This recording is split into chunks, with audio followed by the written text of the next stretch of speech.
Hello, मैं संजीव कुमार मिश्रा आपका accountancy fevers channel में फिर से एक बार स्वागत करता हूं।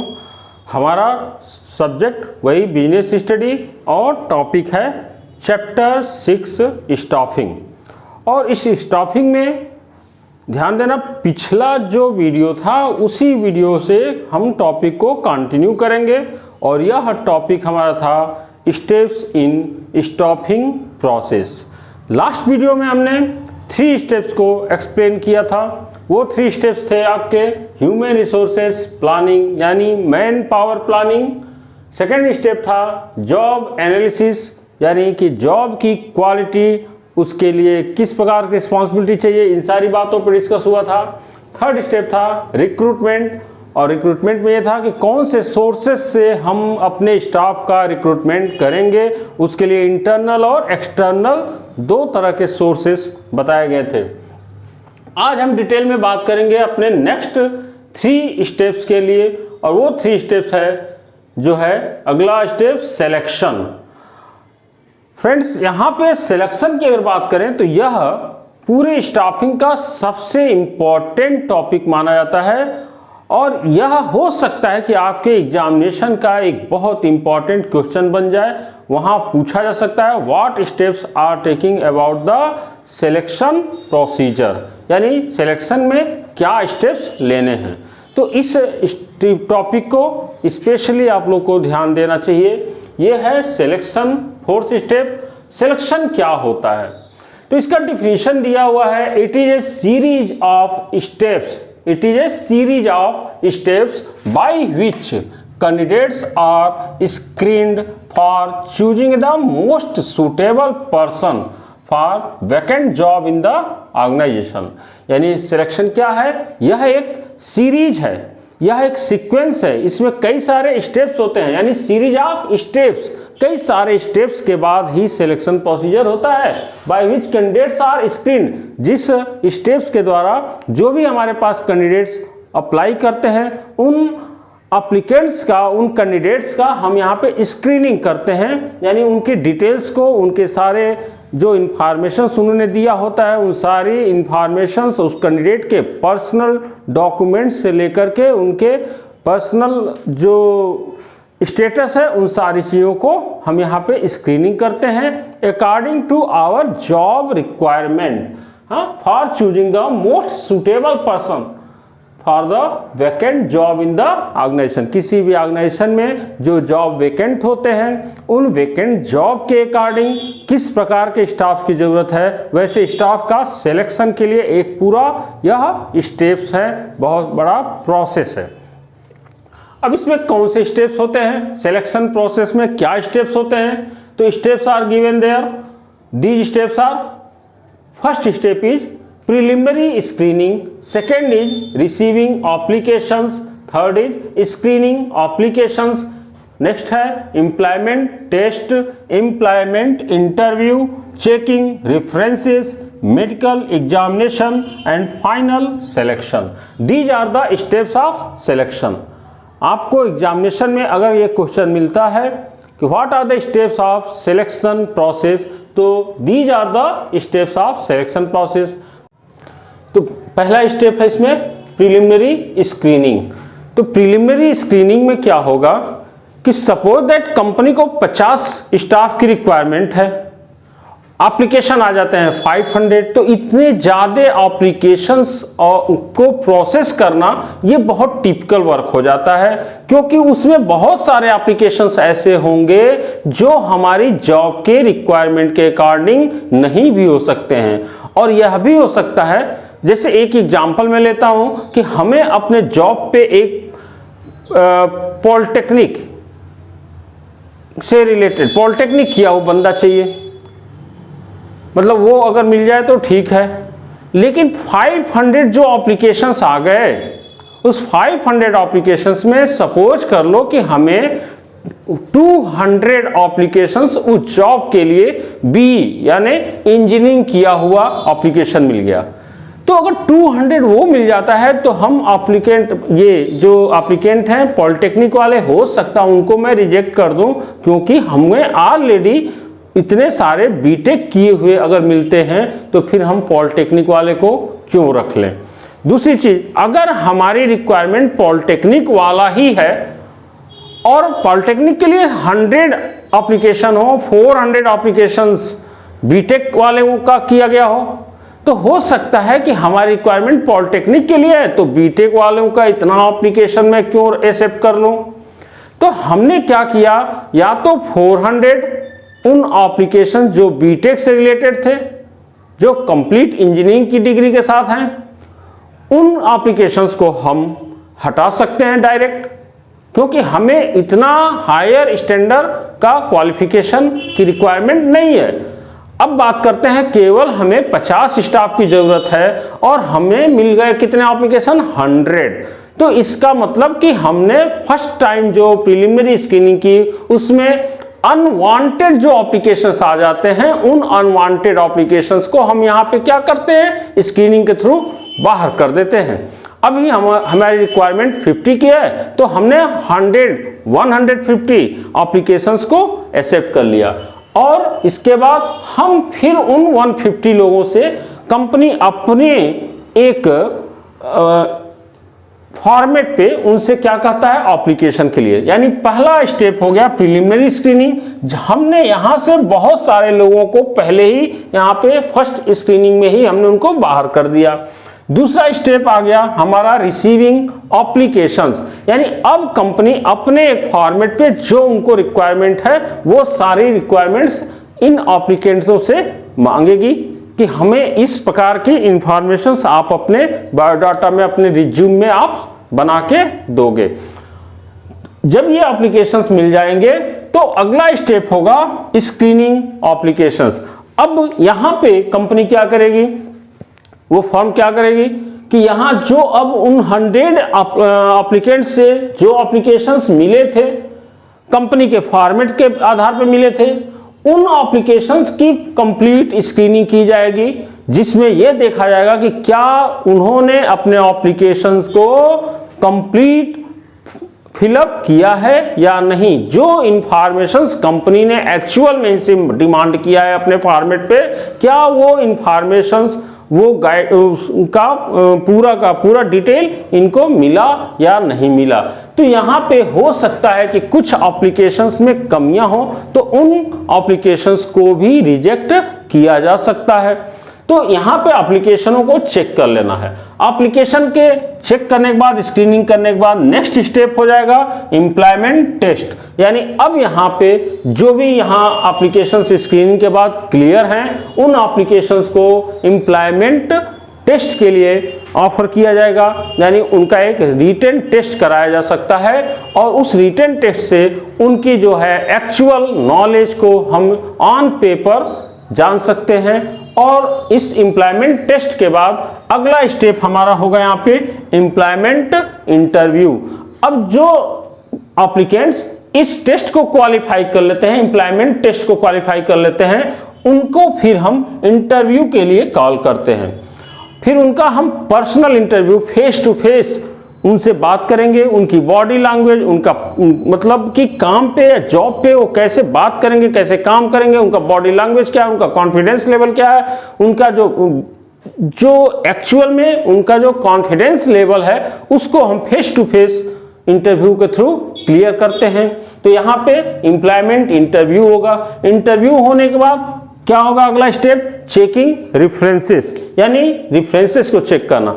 अब अगर वो इंटरव्यू फाइनल हो जाता है तो अगला स्टेप जो चेकिंग रेफरेंसेस हैं, इसमें यह देखा जाएगा कि क्या इस कैंडिडेट का बैक रिकॉर्ड सही है या गलत है। इस मीन्स यहाँ पे चेक किया जाएगा उसकी फैमिली बैकग्राउंड, उसका एजुकेशनल बैकग्राउंड, जो उसने सर्टिफिकेट्स यहाँ पे सबमिट किया है, क्या वो सर्टिफिकेट एक्चुअल में जहाँ से उसने दिखाया है कि हमने यहाँ से सर्टिफिकेट लिया है, क्या वो सर्टिफिकेट सही है। यानी कि उसके बारे में each and every information collect किया जाएगा।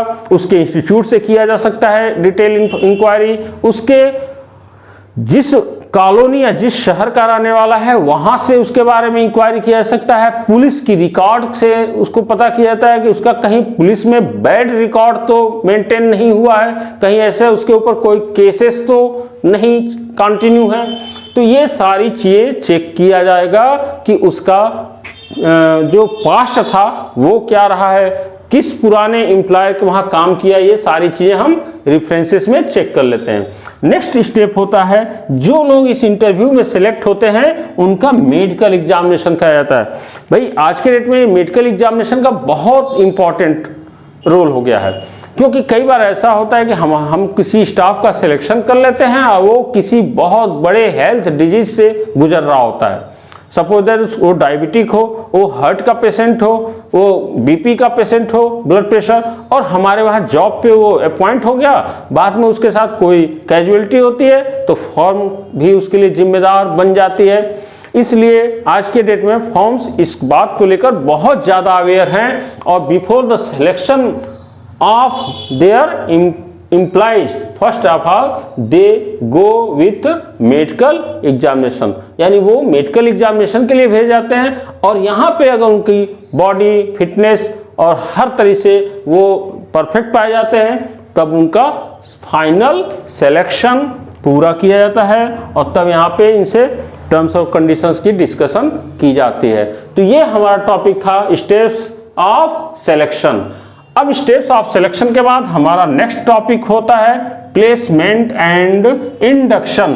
यानी यहाँ पे क्या होगा, जब हम फाइनल सिलेक्शन अपने स्टाफ का कर लेते हैं तो उनका प्लेसमेंट करते हैं। प्लेसमेंट का मतलब है कि जिस डिपार्टमेंट के लिए उनको सेलेक्ट किया गया है उस डिपार्टमेंट में हम उसको भेजेंगे, और उस डिपार्टमेंट में भेजने के बाद मतलब कि उस डिपार्टमेंट से उसको अवेयर करा देना, वहां पे ले जा करके उसको वहां उस डिपार्टमेंट में जो पहले से ऑलरेडी स्टाफ और उसके सीनियर या जूनियर्स काम कर रहे होते होंगे उनसे उनको क्या कराना, इंडक्शन, यानी उनको उस काम से, उनके जॉब से, वहां पे काम करने वाले एम्प्लॉइज से, वहां के एटमॉस्फेयर से उनको इंट्रोड्यूस कराया जाता है।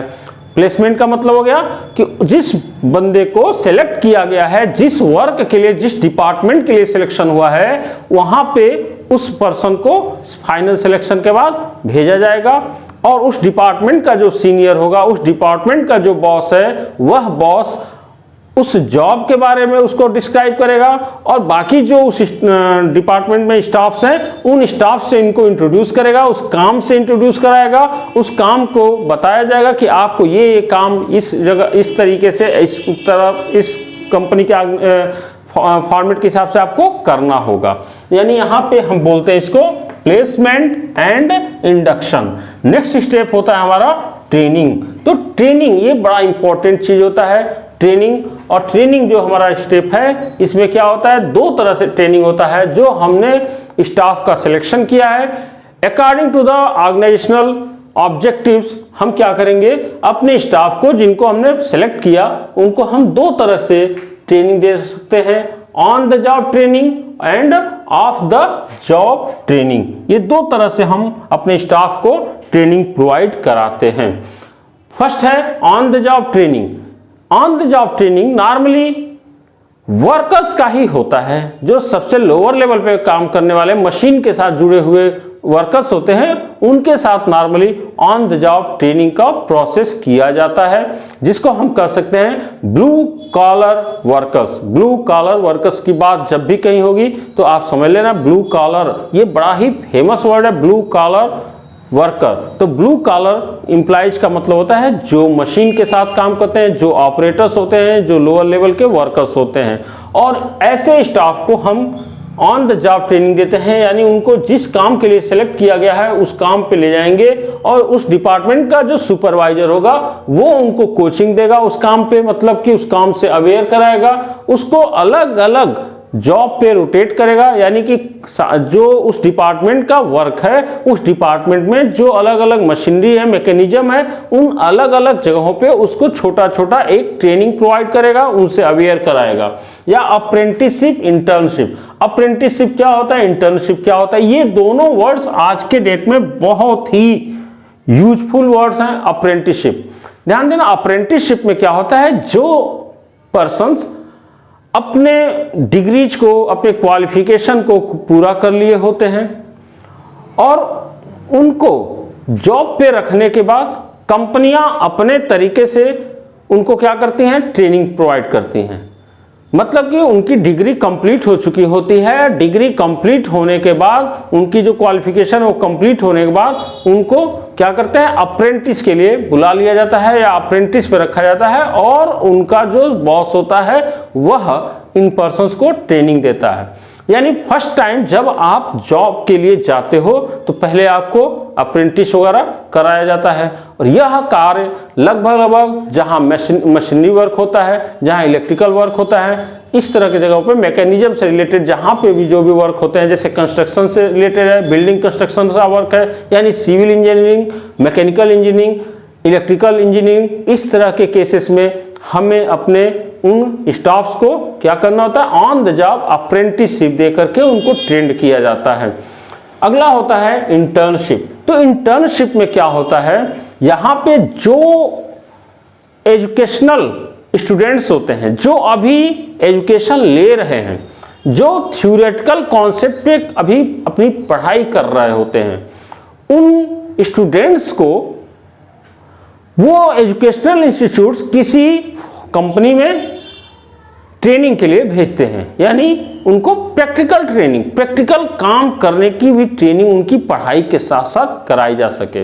यानी ये एक्चुअल में जॉब नहीं करते हैं, बल्कि ये अपने एजुकेशनल इंस्टीट्यूट के द्वारा भेजे जाते हैं अलग अलग कंपनियों में प्रैक्टिकल परफॉर्मेंस के लिए। यानी प्रैक्टिकली जो उन्होंने कॉन्सेप्ट पढ़ा है, जो थ्योरी पढ़ा है, उस थ्योरी या कॉन्सेप्ट के बेस पर उनको उन बच्चों को बेहतर तरीके से प्रैक्टिकल वर्क सिखाया जा सके, यानी कि वो अपनी थ्योरी को प्रैक्टिस में ला सके फ्यूचर में जॉब के लिए।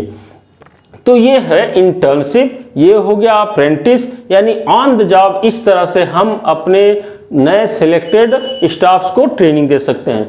सेकेंड है of the job training. Of the job training जो होता है वह क्लर्कियल लेवल के जो स्टाफ्स होते हैं, यानी जो सीधे सीधे मैकेनिज्म यानी मैकेनिक्स, इलेक्ट्रिकल, टेक्निकल तरीके की काम न हो, यानी कंप्यूटर ऑपरेटर का काम हो, अकाउंट क्लर्क का जॉब हो, इस तरह का जो ऑफिस से रिलेटेड जो वर्कर्स होते हैं, यानी हम कर सकते हैं यहाँ पे इनको कहा जाता है व्हाइट कॉलर एम्प्लॉइज या white collar staff. Blue collar staff means जो वर्कर्स मशीनों पे काम करते हैं, ऑपरेटर्स के रूप में काम करते हैं। व्हाइट कॉलर एम्प्लॉइज या व्हाइट कॉलर स्टाफ का मतलब जो क्लरिकल जॉब करते हैं। तो इस तरह का ऑफ द जॉब ट्रेनिंग भी देने का एक प्रोविजन है। इस तरह का जॉब में हम क्या करते हैं, क्लासरूम लेक्चर, यानी इन्हें जो है क्लासरूम में जॉब से हट करके लेक्चर के थ्रू कि आपको क्या काम करना है, कितना काम करना है, कैसे काम करना है, इनको